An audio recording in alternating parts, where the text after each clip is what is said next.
കോഴിക്കോട് മിക്കവാറും വീടുകളിൽ ബിരിയാണി ഉണ്ടാക്കുന്നത് ഞാൻ കണ്ടിട്ടുള്ളൂ. ചിക്കൻ്റെ കൂടെ എല്ലാ മസാലകളും ഒന്ന് ചേർത്ത് നല്ലപോലെ വിരകി വെച്ച് ബിരിയാണി ദം ചെയ്യുന്നതാണ് കേട്ടോ. അപ്പോൾ അതിനൊരു അടിപൊളി ടേസ്റ്റ് ആണുള്ളത്. ഞാനും അതുപോലെയാണ് ഉണ്ടാക്കുന്നത്.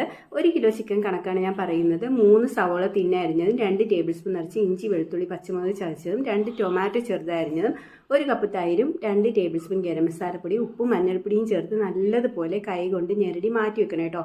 അതിലേക്ക് ഒരു 1/2 കപ്പ് ഓയിലും കൂടി ചേർത്തിട്ട് വേണം നമുക്കിത് വേവിക്കാനായിട്ടൊക്കെ. ഒരു 3/4 വേവൊക്കെ ആകുന്നത് വരെ നമുക്ക് വേവിച്ചു കൊടുക്കാം.